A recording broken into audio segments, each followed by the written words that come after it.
What's up, Billy? How's everything Uh, going? same old, man. Good evening, Jeff. Good to see you, man. Yeah, Everything's going likewise, great. man. Every 2 weeks, man, I've been calling this thing.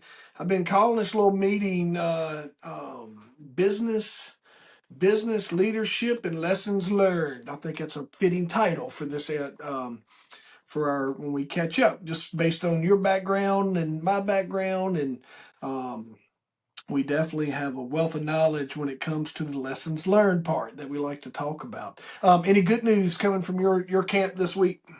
Well, good news, I guess, is we don't have no bad news. Yeah. Nothing burned up, blew up. No big forest fires or wildfires or structure fires. So I think everything's good. It's really been a good week and a good 2 weeks since our last get together. So that's good. We went through an episode there. It seemed like about every other night we done a show. It was, some big event somewhere in the U.S. that was affecting not only us but our neighbors and brothers and sisters also. So I guess this week the good news is there was no bad news. Yeah, no, I was thinking when we were messaging earlier about what kind of topics we want to discuss tonight. I was like, and I'm scrolling like there's not been any negative any negative type things, but business wise, you had any new things going on? You have any clients in the last 2 weeks? Well, actually, yes, we had a client reach out, and this was exciting. It was a client that we've done some work for that came about and wants us to do a bloodborne pathogen program for about 80 folks. They have three locations in Southwest Virginia, and they're required, as you know, by the OSHA regulation to have the bloodborne pathogens. So we're putting together a program for them. We're going to go in and do a short lecture on bloodborne pathogens, and then we're going to do some hands-on, break out some PPE kits, and talk about cleaning up some spills, and actually get our hands dirty doing some cleanup. So we've got that on the agenda. And as you and I was talking earlier, I came across an opportunity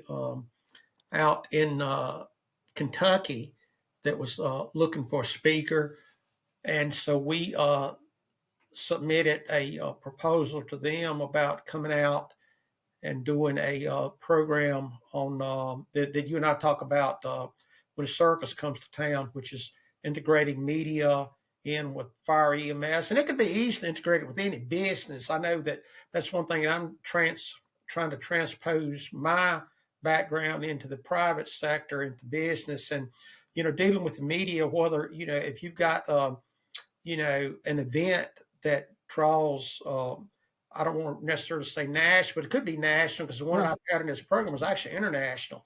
But even down to regional, we had an incident here just this week where a student brought a loaded 9mm to the high school Yep. and was arrested and got some local media. So those folks are going to show up. So we've put together a program really over the last 6 months to a year on how to work with that when those folks show up.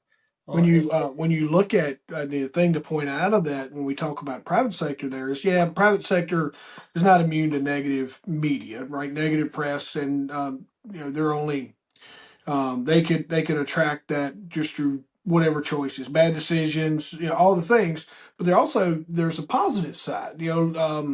I think of some people that I've worked with to where their event that they're hosting or what have you becomes so big to where starts capturing media attention, and then they're having to be on camera, they're having to go and interview, they're having to put that narrative out there, and so to say.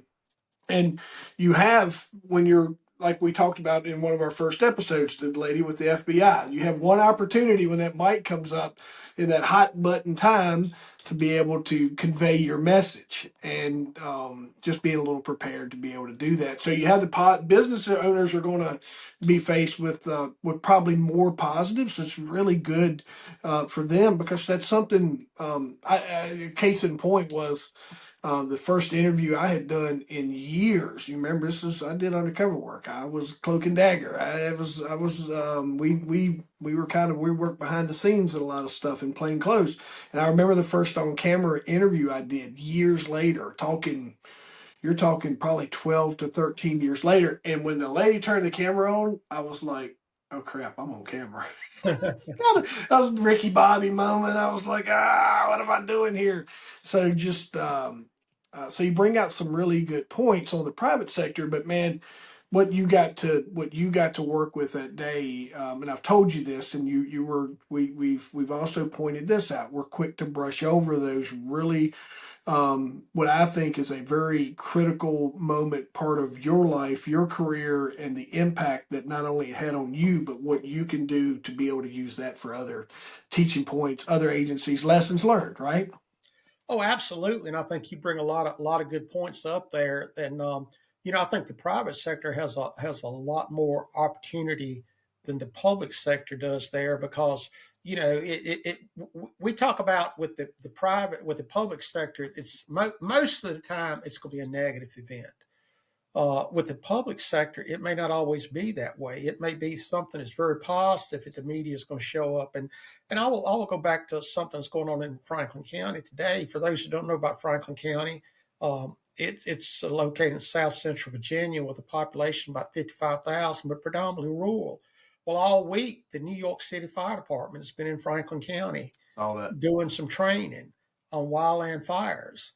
And how many rural counties in South Central Virginia can tell you that they've got the New York City Fire Department, not just people, but apparatus sitting in the county. So that's a positive spin that the media has been in town doing stories on like that. And we just want to with our program is that it's not if they're coming, it's when they get here. How do we make ourselves look good?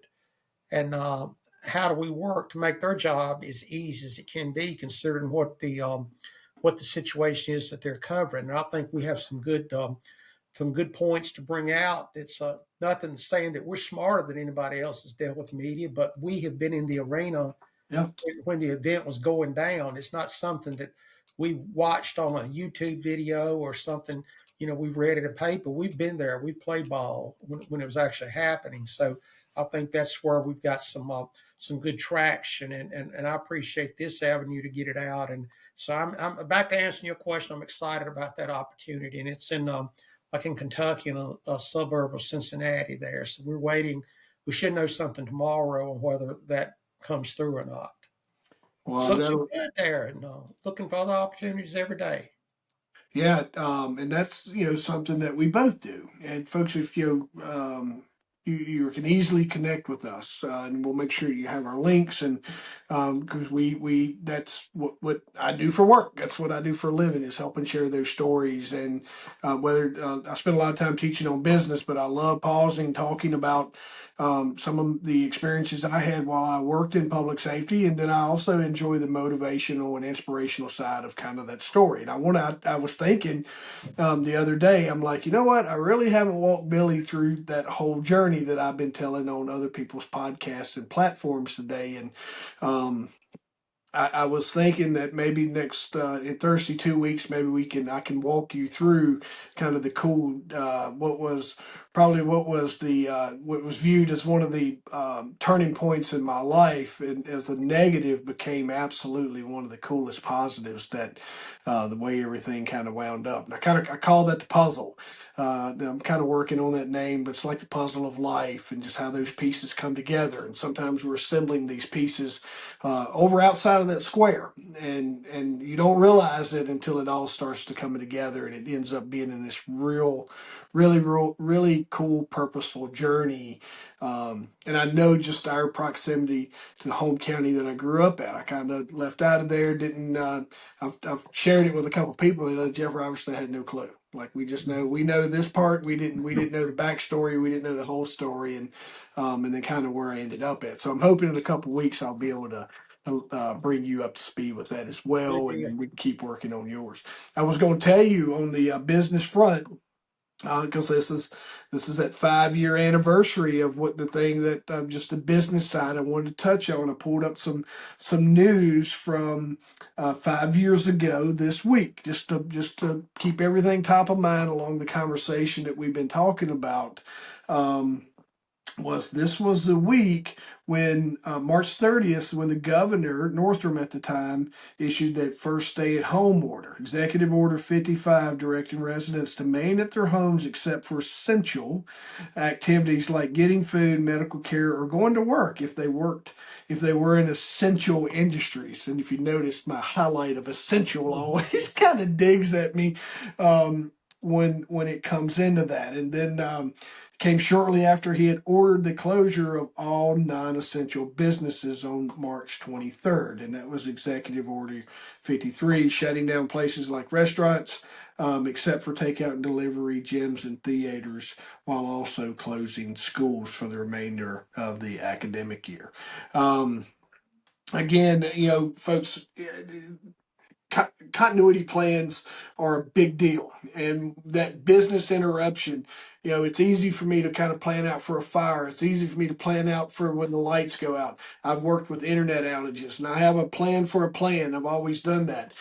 This is one of the first times around this week, Billy. I was standing out on my back deck, and my wife said, she said, what are you going, what's the plan? What's the plan, Jeff? And I said, I don't know. And when she turned, and I remembered this like it was yesterday, because it's the first, she said, it's the first time I've ever heard you say you didn't know. Hmm. And I was like, I stopped and I told her, I was like, there's too many moving parts. There's too many uncertainty. I've never been told to stay home and not leave and not go to my business, and that my business was not essential. And so that's kind of just, I told you I wanted to touch briefly on where I was business wise. And I do this because if your business hasn't been affected by interruption, not on the COVID side, but it's coming. And having your, having a continuity plan. I've dealt with a fire. One of my last W-2 positions, we had a significant fire that interrupted our production. And the staff's like, what are we gonna do? And I pulled everybody in. I'm like, listen, I got a plan. I had a plan. As soon as that phone rang this morning, I already had a plan, y'all. I said, you guys are safe. I need y'all focusing on your work. I've already lined up other manufacturers. I've already lined up different suppliers. We have to keep worrying about our day to day and keeping going. Um, same thing being out there in a rural area where the internet was sketchy. And when when your business now, when you go to ring someone up, it's almost an internet based transaction, dude. So just having we ended up with hotspots and laptops that we could jump on, and versus having desktops that were plugged into the wall, we switched into a laptop type environment to where it was easy for us to connect a hotspot when we needed to. So just thinking about that is, we're not looking at someone stepping in and calling your business unessential and shutting you down, but be thinking, be planning ahead, like what ifs, and finding someone like yourself. That can sit down with someone on that kind of emergency operations plan or that backup plan. So I wanted to point that out of where we were, and I wanted to hear from you. What about what's going on with public safety 5 years ago this week? Well, you don't let me forget to touch on the point about small businesses that came up during that. But we were in the same way. We were, overnight, I became the expert on COVID, and I put the Sure. expert in italics and quotations and parentheses and whatever you put there, because You you was a know, guy answering the phone. yeah, I was trying to answer the phone, and so but we did learn a lot, and but we had a lot of challenges that we didn't have a plan for. We couldn't pull up. Now, if it would have been a fire, like you said, or if it had been a tuberculosis outbreak, or it had been a building collapse, all those plans were sitting on the shelf. You just had to get the book and flip over to the appendix and roll with there. But a lot of that we didn't have in COVID. Sure, some of it transferred over. If we had to evacuate, we knew how to do that. But I remember, and I think I said it on a couple of calls back, that we started having conference calls. We called them COVID calls every day at 3 o'clock. And I mean, when I say every day, it was every day. It was 7 days a week at 3 o'clock. And they started out being about 45 minutes. And, sometimes you get less and some you get a little bit more. But I remember having a conversation one day that, you know, if we go into battle today, we should already have the exit strategy on how we're going to get out of it. And I think that was one of the things. It's a lot of times we go into stuff and we learn to do stuff, and we don't know when to stop. It's like, I've had friends that that were musicians and would play instruments and were fairly good at playing it. They just didn't know when to stop playing it. Yeah. They'd be playing a song and you'd get to the end and they didn't know how to stop playing. How do you get out of this song? And we got the same thing with there is okay, we've got this. We thought we had it and we was confident in our minds that we had it, but we don't know what this thing's going to end tomorrow or next week or next month or next year. And in reality, some of it is still going on because there's still money out there. When you had ESSER money, you had CARES money. Some of that stuff is just coming to a closeout date as we speak. And I remember that one of the things that somebody brought up in one of these calls is what are we going to do to help the small businesses? Because the businesses are going to close. They're not going to be able to open. Some of them is never going to open again. And what can we do to help these folks get back on their feet? Along with how do we get food to folks that can't get out and may not have money or depending on a paycheck and get out? So we were fortunate. We had on those COVID calls, we had a lot of smart stakeholders in there that first thing they did was got together and had another chat right after this, and our group formed a 501c3 right after. I mean, literally within just a couple of weeks, and it was feeding Franklin County, and so that got us a lot of stuff. We got a lot of food from the Southwest Virginia Food Bank over in Roanoke. We had food from different food banks coming in. So every day we had a truck that we assigned a team under the ICS structure to go out to different parts of the county, and we would provide food. Now it wasn't steaks, but it was food. Yeah. Was out there, and we also started putting together a team that was there when the reverse started happening, when stuff started opening up. Okay, now restaurants can open up, but they can only serve outside. Well, now you can open up, but you can only have 10 people inside. And you'd have people. So we started getting stakeholders involved that were experts on that. And we were really proud of that because I think we were one of the first localities, especially in our neighborhood. I think there was probably localities in larger areas that probably did it. But we were really proud that we were able to jump on that and work with those small businesses and help them understand that, this is bad, but it could be a lot worse. And, one of the favorite quotes we always use is, we're going to land the plane. Sooner or later, we're going to be able to land. And got out and got on that. And a lot of that, Jeff, is just on a sunny day, is just network with folks and knowing who to call and, and have those contacts and reach out to those people. So when the storm starts coming, the rainy day starts coming, we knew who to call. I can call up Jeff and go, hey, man, we've got this going on. And I hope that our listeners know that we want to be a resource to them, whether it be through your company or whether it be through my company, but not only on the bad day, but also on what we'd like to call a sunny day. Let's talk. Let's look at your continuity of operations plan, a COOP plan. There's also continuity of operations of government, because when this stuff happens, like you talked about a fire this morning.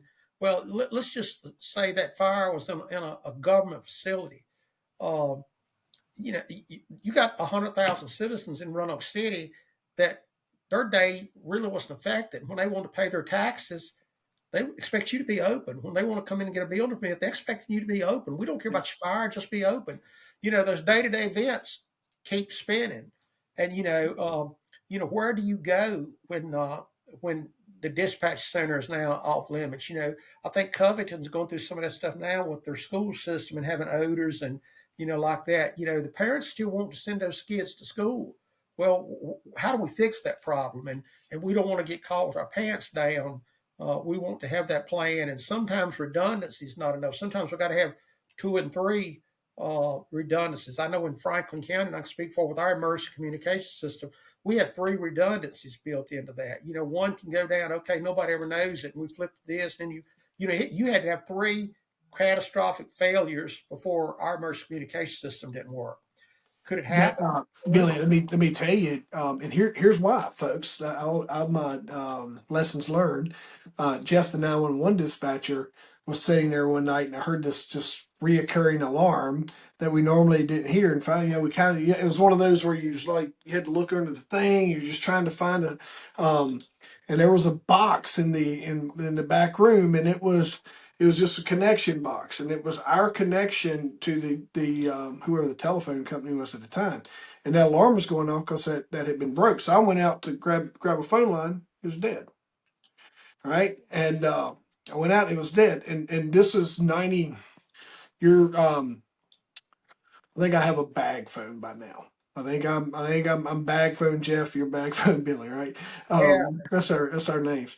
But I'm pretty sure I have a bag phone, and but so I go out and bag phone don't have a dial tone, right? So anyway, I try to call out, can't call anyone. I start trying. All of our lines are dead. So I go out and I call. Maybe it was one of the officers that was with me had a phone in his car, and we called 911. Can't remember. I tried to call in, nothing's coming out. So basically, the system is down. Um, and we had to. I won't say his name, but the main phone guy. He has a really common name, and he was very accessible. Right? We ended up having to drive to his house.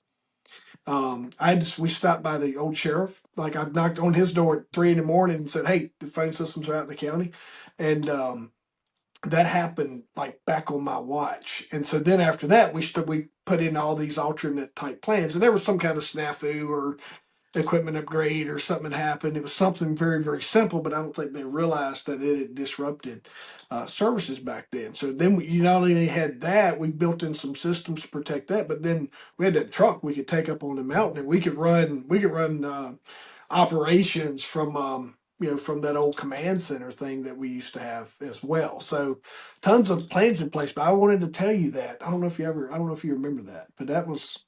I remember the old truck used to take it up on Grassy Hill there and utilize it. But, and as time goes on, you don't know how much, you know, I can remember, and you probably can too, when there was one dispatcher that wrote everything down by hand on Yeah. one of the big log sheets when he came in.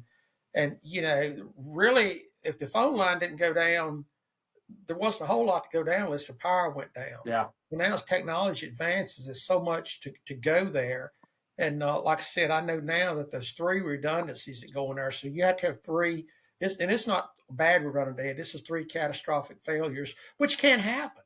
I mean, look what happened with Helene, and look what happened with, Yeah. uh, Katrina, where you go to these things. Everybody's got a cell phone. What do you do when there ain't no cell phone towers?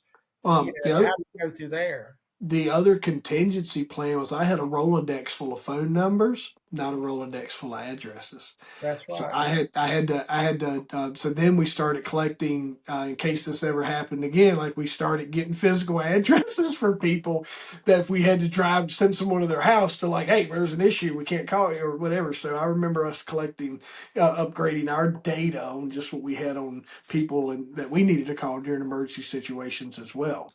But Jeff, Um, that's a positive. Though. That was a lesson yeah. learned Oh, that absolutely. you Yeah. put in the plan, and you don't know what you don't know, and you think that most of the time you feel pretty comfortably prepared till something, i.e., COVID, happens, and like there's not a policy manual to break out, and but That's what one of the things that when you talk about, you don't know what you don't know. It's a great segue point um, into some of what we were going to talk about tonight on the business part of what we see sometimes is a lot of folks when you get into county and the government side that we've done, but there seems to be sometimes a disconnect in the role that a county, town, or city, or even a state for that matter, that plays and the role that they play into creating and cultivating just business in general. I was reading comments and just different things and reading some other feeds and just seeing what kind of noise it is. It's what I was telling you when we were talking earlier. It just kind of it struck me. I'm like, man, it's a good point for us to kind of step in from our perspective in government and non-government to be able to kind of point that out. And One of them comes from um, where new businesses are coming in. And I think sometimes folks think that the county or the towns or the township or whoever is like, they're the ones that's behind that. And I don't think, it seemed to me like folks didn't realize that no, that's a business owner, or that's an investor, or that's a Jeff Robertson who's chasing his dream and trying to create a fitness center, or whatever that might look like. That's someone who's reaching into their savings or going to the bank and getting their capital through loans or what have you, to be able and go to establish that business that everybody in that jurisdiction or whatever, and outside of that jurisdiction gets to come to or visit a restaurant. Whether it's retail or shopping and entertainment, all those things. The county and the town cities, they provide the infrastructure, they collect the tax of that comes along with that, but they're not there might be some attraction, like they're giving there may be some incentives tax wise or whatever, but they're not the one that's taking that chance to put that business in whatever jurisdiction. That's somebody or an investment group. Yeah, yeah, you're right. There's the localities, and Virginia's unique in a couple ways too. There that I'll speak to in a little bit, but it's really the local government's duty to provide the infrastructure. Now, what does infrastructure mean? That means police, schools. That means water, sewer, internet, your other utilities. It's not their job to go out and you know, build that fitness center or build that hotel or build that restaurant. That's up for the private developers and investors. So what we do is, we create some corridors that are attractive to business, and then as a locality, we have economic development folks that reach out to other developers and entrepreneurs to come in and do that. So when somebody wants to invest money in your locality, that's certainly a great thing because they've done their research. They just don't wake up one morning and go, "Hey, we're going to go to Franklin County and build a Cracker Barrel." Yeah. You've got to have rooftops to support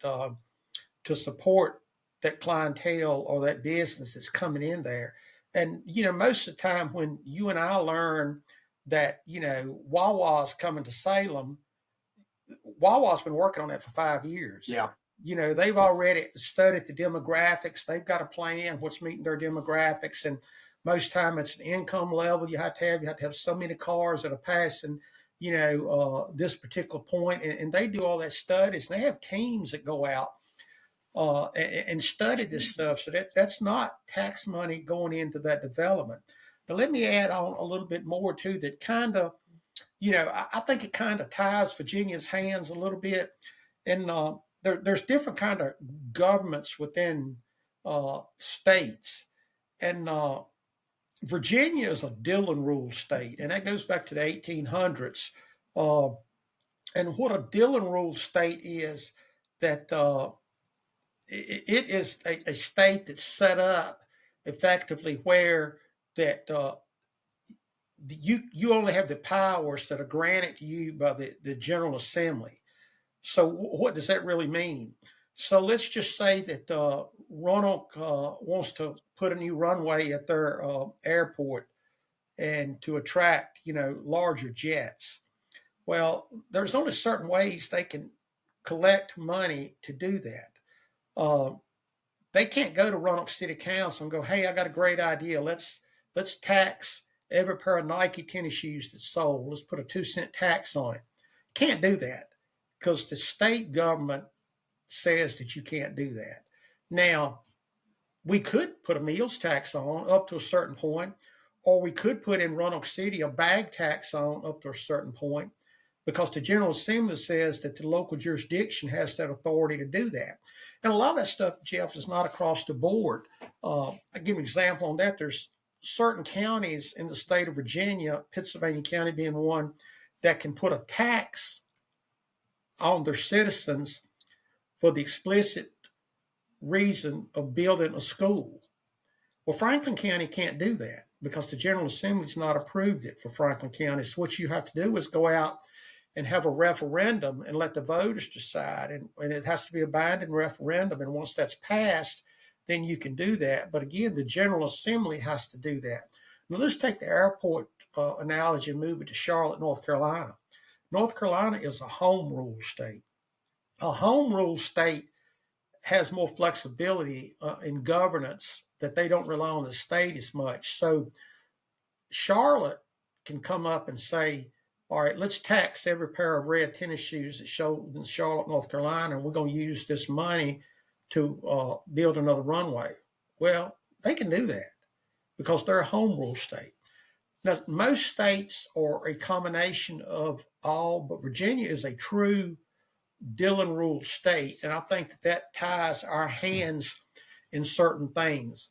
And I'll hear people talk about, well, why don't we go out and put a tax to get a new school built? Because you can't. Now the Board of Supervisors can appropriate money to build a school, but we can't create a tax and dedicate that tax to build a school. Now let's take it one step further. Jeff, let me ask you a question here. This is in case you're ever on Jeopardy. How many independent cities are there in the United States? I have no clue, Billy. Take a shot. Take a guess. 10. You're close, and most people will come out with 50,000, something like that. It's 41. There's 41 independent cities in the state of Virginia. How many of them you think in the United States? United States. 41 in the United States. How many do you think's in Virginia? Probably 2. 38. 38. There's 38 independent cities in Virginia. The only 3 cities in the United States that are independent that's outside of Virginia is Baltimore, Maryland, St. Louis, Missouri, and Carson City, Nevada. They are independent. Now, what I mean by independent, you live in Roanoke City, so you pay Roanoke City taxes, correct? Yep. What county do you live in? Technically, it would be Roanoke County, but it's Well, you don't. city. No, Yeah, you really live in the city. Roanoke County. You live. Roanoke City is an independent jurisdiction. All right, let's move that over to again. I'll use Charlotte as an example. If you live in the city of Charlotte, North Carolina, you also live in Mecklenburg County, North Carolina. If you live in Chicago, Illinois, you also live in Cook County, Illinois. If you live in Houston, Texas, you live in Harris County, Texas. So outside of those 38, cities are still part of counties. And there's advantages to that. So why am I saying this? Well, cities have certain infrastructure they're required to have. Roanoke City has to have a school system. They have to have a police department. They have to have a water department. But a town doesn't. A town in Rocky Mount is a town. Vinton is a town. Mm-hmm. Towns can pick and choose what service they want to provide. There is no Vinton school system. It's a Roanoke County school system because Vinton is inside of Roanoke County. There is no, maybe, I don't know that much about Vinton, but I know there's not a school system. But let's use Rocky Mount. There is no Rocky Mount jail. It's a Franklin County jail. There is no Rocky Mount school system. It's a Franklin County school system. Well, let's just take it a step further. Let's just say that Rocky Mount decided they want to do animal control.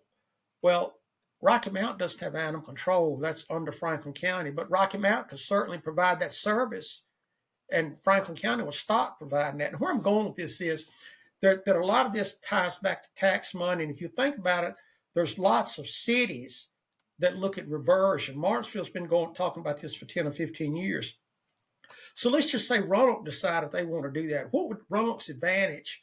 And population has nothing to do with it. A lot of people think that population has a lot to do with it. I can tell you the smallest city in Virginia is less than 3,000 people, and the largest one's about 90,000 that are towns. I mean, the largest town is about 90,000 people.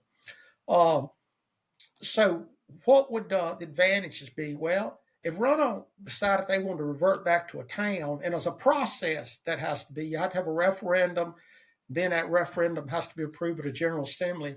But at that point, Roanoke City could stop providing services, but the county of Roanoke would have to pick that up. Now, the downside to the citizens of the county is they got to pick up, a lot of stuff. The downside to the citizens of the city is now they got to pay Roanoke County taxes. I live in Rocky Mount. I pay Rocky Mount taxes and I pay Franklin County taxes. And I hear a lot of times going back to that social media and this noise that we were talking about with things being built in Rocky Mount. With some people going, why do we have to pay double taxes? Well, that's why, because you are in a dealing rule state, and in Virginia, towns are part of counties. So even though I'm in the town of Rocky Mount, I pay taxes to the town of Rocky Mount for a service level that's higher than what the county provides. But I pay it to the county of those service levels that the town don't provide. If I call a fire truck tonight, it's going to come from the town of Rocky Mount. If I call a police car, it's going to come from the town of Rocky Mount. If I call an animal control officer, it's going to come from the county of Franklin. Right. So you have to pay taxes to both, where the cities are divided into their own jurisdiction. So I think a lot of people don't know, and they get on the social media sites that's out there today and start expressing their opinion without knowing. You don't know what you don't know. You got it, right? That's why we're kind of talking about it, right? Just you're would you so from the business side, county, if I'm a business owner, I'm going to pay town tax. The town's got a business license. If we're going to use Rocky Mount as our anchor, Rocky Mount's got a business license. Franklin County doesn't. Franklin County, you report out to the Commissioner of Revenue. That is your two main business requirements, basically. If you're in the town of Rocky Mount, you don't have to register with Franklin to the town handles all that stuff. But you have to have a business license in the town of Rocky Mount. Yep, gotta have business license in town of Rocky Mount and in Boone's Mill. Meals tax is the business owner. If you're running a restaurant, you collect the tax for that individual locality. You Well, let me just say something about that too, Jeff, and I'm sure you know, but it's just on my mind. And this is a good thing right here. So, a good point. You're correct, and there's meal taxes on prepared food in Rocky Mount and in Franklin County, but the tax is different. You may eat at a restaurant in a town of Rocky Mount, and you're going to pay a 6-cent meals tax. You cross the street into Franklin County, you're going to pay a 4-cent meals tax. Same restaurant, same food item. Yeah. Locality. So a lot of times that people don't, well, I already got a meals tax 6 cents. No, the town of Rocky Mount has one of 6. And again, that's limited by what the General Assembly allows you to do. Franklin County just can't come in and say that we're going to put a 25-cent meals tax on. You can't do that. I think that I want to say maybe 8 cents is the maximum you can put. Don't quote me on that, but there is a max to that. I know the cigarette tax is out now. That's a big topic around. And I know that 40 cents a pack is the most you can put on a pack of cigarettes. They have, I was doing some research. The city's talking about raising their meals tax, and I was just researching it based on the conversations I was having. Our area and around our areas, we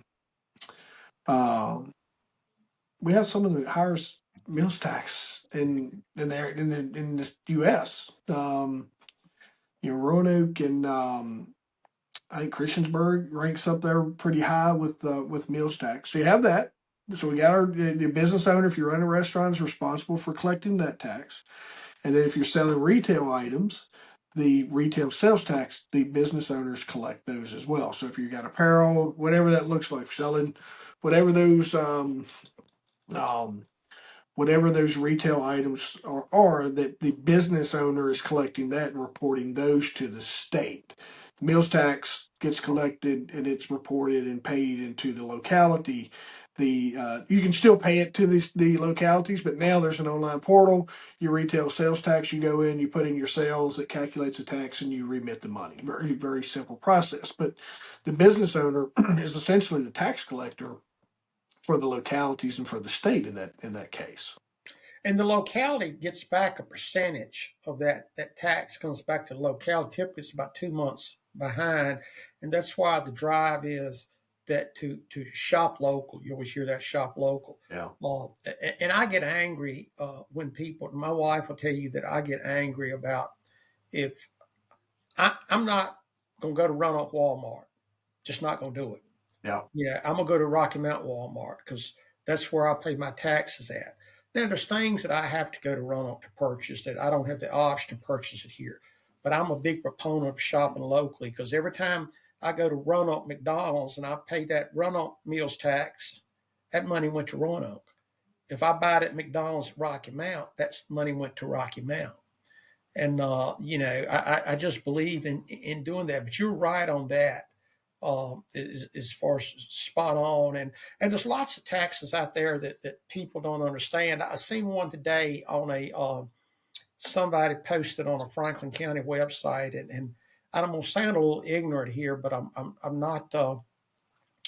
not sure exactly what the law is called. But if you're in Roanoke County or Franklin County, and if you are in any county in Virginia that touches Interstate 81, or you in a county that touches Interstate 81, you have to pay a tax for Interstate 81. And somebody posted on Facebook today, it came out, says highway tax. And it was like 70 some dollars. Well, part of that goes to Interstate 81 because Roanoke County touches Interstate 81 and Franklin County touches Roanoke. Now, Henry County don't pay that tax. But that's what is doing that's what is paying for those upgrades to Interstate 81 is, well, I'm sure it's not paying for all of it, it's paying a big portion. There's also a special tax if you have an electric vehicle that you pay, or there's vehicles that are real high mileage you pay. And a lot of people, again, see that tax and it's not been explained.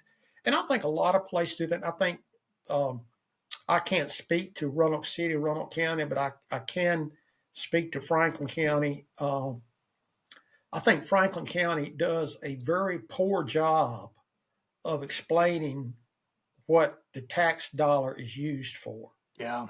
Now, of course, you can go on the website. It will say public safety gets $26 million, and that's 14% of the budget. Okay, what does that really mean? What does that, 90% of Franklin County thinks public safety is that ambulance that goes up and down the road. It says public safety on the side. They don't understand that that's also the court bailiffs in the courthouse. That's the sheriff's department. That's the corrections department. And they don't understand. That's the fire department. That's animal control. All of that is under that public safety function. And I'm the same way. I look at, well, what is health and welfare? Why are they getting all this money? And I think Franklin County has always done a very poor job of explaining to the citizens of what this tax dollar is spent for. And I think that if they did, not saying we're still going to pay more taxes, but I think it would certainly be a little more palatable knowing that, oh, really, that is what my tax money is going for. And I think tax raises, when Franklin County is looking to raise taxes this year, 2 cents on real estate. So here's what will happen. They advertise 2 cents. Once you advertise, it can go down. The county administrator recommended 1%. They advertise 2. They'll have this big blow up meeting. It'll go on for a couple of hours. They'll knock it down to 1 cent, and it will go as the way that it will work in the end there. But what did that 1 cent increase go to? So my thing is, I've never understood to me, it's easy on which side of the fence you want to stand on. Do you want this service? You got to pay for it. Yeah. You don't want the service? We don't pay for it. But, everybody is talking in Franklin County now is pushing for CTE building. What's that mean? CTE, it's something technical education. Oh, yeah, yep, Uh, yep. I I can't got it. think what the C stands for. Roanoke is building one over on Peters Creek Road. They got one over there, but it's something technical education. Well, so this building is going. I think Career and technical. education. They're looking at about $80 million to build this building. Okay, so everybody is fussing for this building to be built, and I think it should be. I'm proponent, but something's got to pay that $80 million. You know, and every year the county has to balance a budget. So if that budget's balanced, it don't have $80 million. And that's $80 million. You know, it may drop after school gets open, but you're still looking at 20, 30, 40 million to make it run. You know this more than I do, but a business, How would they raise that, Billy? Is that taxes? Is that well, bonds? Is that grants? that could be all of the above. Yeah, gotcha. That could be all of the above, but somewhere in there it's going to be tax increase. Um, and you got to figure out then. I think 1 cent real estate in Franklin County gets you about $1 million, I believe it is. So we need 80 million. So go figure that out. And you know more about this than I do, because I know you quote it right off the top of your head, but there's something like 80% of revenue from a business, or 80% of expenditures from a business, goes to salaries and operational costs. Yeah, So yeah. you're looking at $80 million to build a school. Well, you will have recurring costs of 60 to 65 million every year. And that's fine if you want that school. Last year I was at board meetings, and last year Franklin County closed down 2 schools. And everybody was picketing about keep these schools open, but don't raise taxes. Okay, it can't be both ways. You want schools open, fine. We can raise the taxes. But if you don't want those taxes raised, we can't keep that school open. So It's a delicate balance. You touched on something I wanted to, but why doesn't more localities why don't they put that out? Like why don't they just say, hey, this is hey, this is where we are, this is what we're doing? Is it because of just we're not going to be able to do the right thing no matter what we do, and we're going to be scrutinized by all sides? The less we say, the less we got to deal with repercussions. Is that the mentality? Or like it would seem like for me, because I'll enjoy this conversation of being just transparent and saying, hey, man, this is where we're at. This is what's going down. This is the deal in business. When I'm going to sit down, I've had to do this inside my own businesses. I'll sit down with the team and go, hey, we got to tighten the strings up. We're going, everybody's got to, we're not going to have raises this year or whatever. We're going to have to do this. Or there's just some new incentive programs we're rolling out. As if I'm the leader of my, like if you go back to our gym, was not only did I lead, was the leader of our team, I also had all of my members that trusted me and were, I had to communicate with them going back to COVID. Like you go back to the 5 year COVID around this time, I'm doing anything I can to keep for information. I had Whitney would come in on my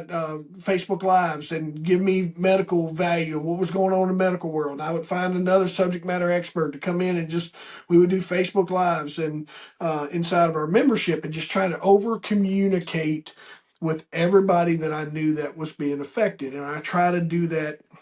And when I'm teaching or mentoring a business owner about they're like, I'm struggling to lead my team or whatever. And I'm like, hey, bring them in, let them know, like transparency and explain to them kind of where you are. Is that harder to do from the government side?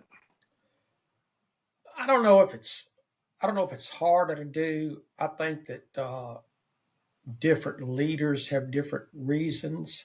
Yeah. I can say right now, I think the town of Rocky Mount is very transparent on what they want to do. I think Franklin County, maybe not so much. It's kind of like, you can't fuss about what you don't know. Yeah. I think a lot of it also has to do with people do not get involved enough with their local government. They want to sit back and be critical, but when it comes to making that decision, if you don't like the way the board of supervisors or your city council's doing something, there's an easy way to fix that: vote them out, vote somebody else in. that's, a right by the Constitution that we have to be Yeah. able to do that. But, I how think many, also people are like, you know, we don't. You and I, it's easy conversation for you and I to have. I work heavily in business every day. I'm a former government employee. You've retired out of a government system and moving into business. So we're it's an easy conversation for you and I to have.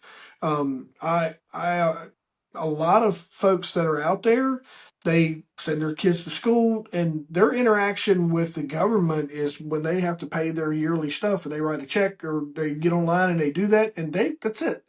They're working, they're doing and their involvement in that until it gets to this point of what the heck's going on, or they end up with time, right, or whatever, and they have some extra time. So people are different from. I've also learned that, like, as much as you and I put a lot of emphasis on whatever, there's that many other people that don't. yeah, you're right. And I think that's, you've got to be the change. And I think everything in government comes from the people, comes from the groundswell. And when I was director of public safety, I tell my bosses a lot of times, and I truly believe this, and I don't mean this to be a negative on my county, but I still say this: Franklin County wants to be. Let me tell you how you said Franklin County with fire and EMS. Franklin County wanted a Roanoke City system, but they wanted to do it with Craig County money, Yeah.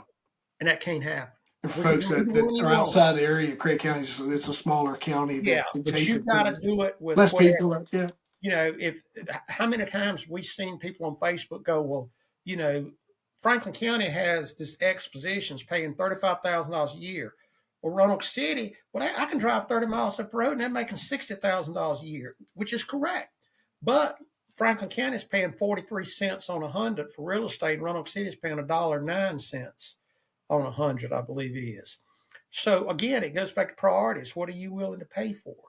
Um, but there'll be a board meeting on April the 8th, a public hearing where anybody can go speak in Franklin County. And again, remember, Franklin County has a population of about 55,000, and you may have 75 people at that meeting. Yeah. Uh, so what if I'm up there and I'm sitting and I'm the decision maker today, and I'm looking at, well, it's 54,000 people in this county, and only 75 has come to voice the objection. Well, it must be 53,000 here are happy with it. So, you've got to be the voice. Fill that room up with 1,000 people, and you'll see a difference. Roanoke City is the same way. Roanoke City is something like 97, 98,000 people. But at a board or city council meeting, you're probably lucky to have 100 Yeah. there. So that means there's 95,000 out there just happy as can be. You know, so I think that you've got to be the voice. You've got to step out and voice. And that doesn't necessarily mean all the time you had to show up at a meeting, but email your leadership. Post something. Send them a letter. Call them on the phone. Just let them know whether you like this. Maybe you think it ought to be a 3-cent tax increase. And let them know that either way. But and they're in a tough situation. I get that. But I just wish that sometime for people jump out and start posting stuff on social media, they would reach out and try to understand it a little bit more than they do. It's just, and I think you and I do this because we live in this world. But if you call me up and say, hey, next week our guest is going to be X, well, I'm going to research that guest to see Yeah. what Same. Yeah. they've done, because I'm going to try to halfway talk intelligent when they're there. And, And I and think you do the same thing, but a lot of people don't do that. They just, you lean into the point of kind of what we had talked about earlier was in all of this noise is that small business person or mhm. that entrepreneur who's coming in to take a chance and is betting on the support that's going to get from whatever locality.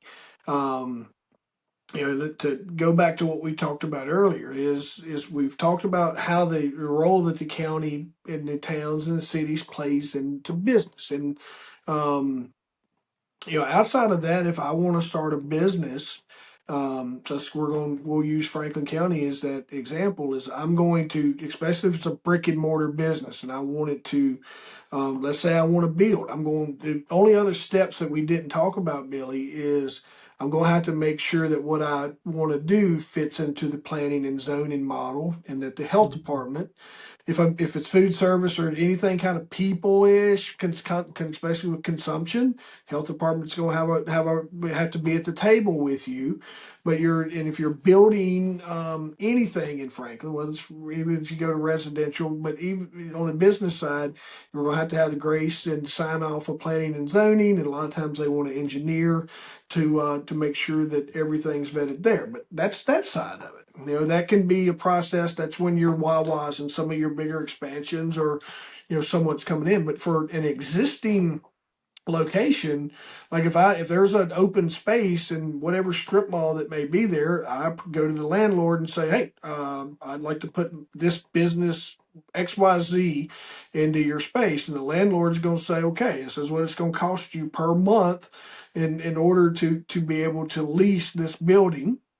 And your barrier of entry sometimes when it comes to starting that small business is not as large as what you think. It's a long-term commitment, meaning, if I'm going to come in, the landlord's like, yeah, this is let's say it's a 5-year lease, and you're looking at a 60-month time, and it's $3,000 a month. Some of that is a personal guarantee is what the landlord's looking for sometimes, and that's guaranteed money that you're personally guaranteed that your business and you are going to pay. The idea sometimes is only the personal guarantee, but the point being is there's an open space. I can go to that landlord or the building owner and say, I want to rent this. There's a lease process that you go through, utilities, all the things, the licensing part, town, county, we've covered that. And then outside of that, if it's food service, you're going to have the sign off of the health department. And then if the building doesn't have the correct certificate of occupancy, we work back with the town or your county to get that.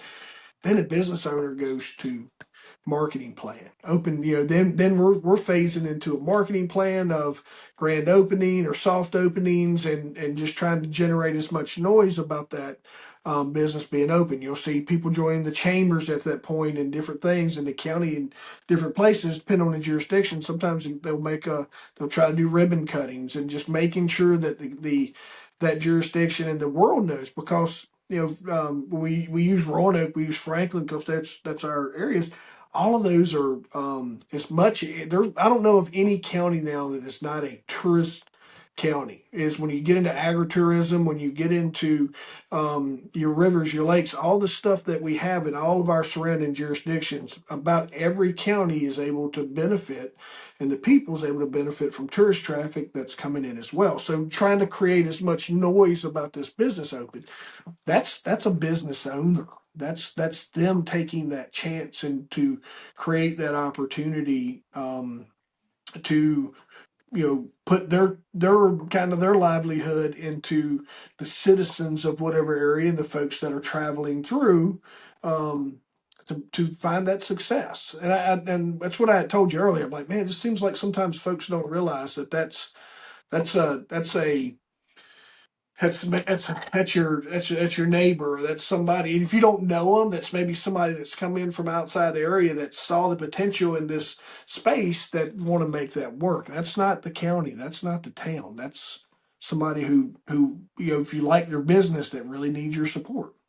Yeah, and Jeff, you bring up some good points there, and I think the other point to add to that is too that when you do that, when you bring in that one business, it's going to spend dollars off to a lot of other businesses too. And I'll use you may have a business that's operating at a loss, but if you look at the overall picture, it's bringing in a lot more money. And I can give you an example in my world uh, with healthcare.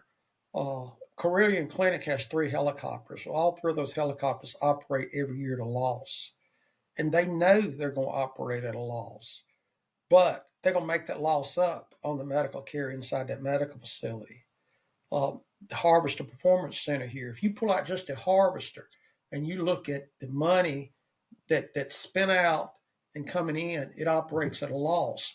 But look at the number of restaurants that's came to downtown Rocky Mountain. New motel is coming right now. So all those dollars, I think that Virginia Tech done a study a couple of years ago on the Harvest, and I think it said for every $1 that Rocky Mount spent, $3 came back Yeah. for that. So it's the same thing. They're getting ready to build a new motel here in Rocky Mount. Well, it's not just that motel that you're going to look at, but those people staying at that motel are going to eat at the restaurants. Yeah. They're going to fill up the car gas. They may run down to Walmart and purchase something. They may run to Kroger and purchase. Well, all that money would not have been there if that motel wouldn't have been there, because those people may have stayed in Roanoke. They may have stayed in Martinsville. And like you said, Franklin County is a big tourist attraction. Now, some people go, what's here? Ain't nothing here but the lake. Well, you know, uh, that may be what you think, that may be what you enjoy, but the Parks and Rec has people that come to the Wade Park all the time. It's got one of the top bicycle motocross tracks in the state there, and you go up there and be people from all over. A couple years ago, we had a Olympic qualifying bike race. People come all over the United States here. You would think that now Ferrum College just moved to Division II, have athletic teams that come in. There was 2 buses set at the Holiday Inn all week. That's 40 people tour bus with 2 of them sitting there. Imagine the hotel rooms that was spent, the eating, all that goes into it. So there is a lot of what I call trickle down money, or spin off money that went into that business that people never see. And you made a good point a while ago when those entrepreneurs are spending that money. And you used the example of $3,000 a month for 60 months. Well, that money's got to be paid whether that Yeah. business is making it or not. If that business is flopping, that owner's still paying that $3,000 a month to make no profit. So To that point, during the during the COVID shutdown, I can speak to um, our I can speak to part of it is my landlord didn't lose any rent. Like he put it on the back end. I had to pay it on the back end. yeah, All he did was extend the lease. Now I didn't have the money to pay him. Right? I'm like, I don't. There's no money here to pay you, and we had to figure that out. But once I got back open, all we did was sign an addendum of me putting his money on the back end. It wasn't like that was forgiven. It's like, oh, Jeff, it's COVID. He needed his money because he had paid the yeah, bank too, he right? had the bank payment to make, just like it is. There's no free money. Yeah, no free money. There's absolutely no free money. And to speak, just to take it one step further, to point this out to you, is sometimes when we're there, like we overlook all those cool things that we have. Our proximity to the Blue Ridge, and you're like, man, I go to the Blue Ridge anytime I want to, right? But those inner city folks and folks that live in your larger cities that aren't exposed to the mountains like we are, and they live in what I call a gray city, where it's more concrete and steel than it is green. They're absolutely looking for what our areas have to offer. And some of the advice I give to business sometimes is, if once you can get your advertising moving and your local business is doing well, move all that money outside. Move your advertising pins out to 60 miles and beyond, or focus in on those bigger cities, especially if you're an experience-based business, to where folks that are looking for travel or something different and unique, man, that's a difference in just money coming into the economy, into your town, and supporting that small business that is taking an absolute big chance to be in our areas, and to come in and to pursue their dreams, right? Um, that's what I wanted. That's what I wanted. It was on my mind. It's been on my mind. I talked to some friends of mine about it, and I was like, man, it just seems like a huge disconnect sometimes when I'll go to scroll and look, who I feel like gets caught up in it by accident is that business owner, and just because. Sometimes I've seen people want it, and I've ran into this before, to where and I've had it happen to me, to where everybody's like, "Oh, Jeff, yeah, we'll support it," and then when you get it open, those folks Mhm. that said that don't show, and that support doesn't come to you like you thought it was, and you've taken this big chance, and it's not there now. Well, listen, we all learn, and that's just a part of it. But I guess what I was probably wanting to get out is, like, the county and town's not writing a check on the back end to ensure that business's success. That's you going in and us as patrons going in and supporting them. Oh, absolutely. You know that now, like you said earlier, they may be given a tax break, but most of the time that comes back on the back end somehow. It's like they're not going to have free taxes for the next Yeah, yeah, 50 years, whatever. And a lot of times when there is some money fronted, like some incentives, if that business doesn't meet their projected financial goals, employment goals, they have to pay that money back. yeah. That just happened out here in Henry County, I believe it was, just a while back, where they had somebody at Henry County business was not meeting their employment projections. They'd come in and say, by 5 years we're going to employ 300 people or whatever the number was, and 5 years came, they have employed like 80. Well, they had to pay back Yeah, $400,000. economic development incentives are based on the tax revenue that you're going to generate that they recoup over time. Again, Billy, there's no free money. Right. Is No. that you all they did was put no different me and my rent situation is they help you get going. Very, very valuable assets based on the number of jobs you're going to create. And when I'm coaching someone on that, is though that's always comes up like, Jeff, hey, can we do this? And I go, yeah, absolutely. Let's create these conversations. And as they get further along in it, it always kind of comes up and they start to see like, wait a minute, there's some strings attached to this. I'm like, absolutely. There's absolutely some strings that attach to that, but some folks make it work. I know people that have leaned into that and had very good success with it, built great relationships, great companies off of those incentives, and it helps give you a breather up front. But the whole goal of that economic development incentive is to create jobs, and they recoup their money through the taxation that comes along with that. Um, and there's some, I used to know the figures off the top of my head. I had someone explain them to me one time. It's like each job creates this much in tax revenue. We forecast off of this. And when it gets to a certain levels, man, the economic directors and the counties that I'm able to work around, they're very resourceful. And folks, if that's someone you can reach out and talk with and create a conversation with them as well. And then Billy does here to help you navigate a lot of what we do. Let's wrap it up, Billy. Man, this is good. I'm glad that I feel like I got some stuff off my chest. That I just been like, hey, man, I just want folks to know, man, that sometimes that business owner is out there on that is a lonely world sometimes, and they're waiting on you to come in and give them a chance to earn your business, and that there's no magic pill that if that just waiting, if they fail, that someone's picking that tab up. So this has been a great conversation, man. I appreciate you letting me have it. Well, I appreciate you inviting me, and I did want to give you a plug there. If anybody's looking for an entrepreneur, business person out there wanting to open a business, to reach out to Jeff, and he can point you in a direction as far as the business itself. But reach out to me, and I can help you with the emergency action plans. The things that go into the emergency side of it. That's part of developing your business plan. How many fire extinguishers you got to have? Does it have to be sprinkler? Does it have to be sprinkled or not? Does it need AEDs? That kind of stuff I can help you with. So I think that we're two great resources that can be an asset to you as you reach out and start to open your dream business. I dropped your links, your LinkedIn and my links in the thing there. What's your email, Billy?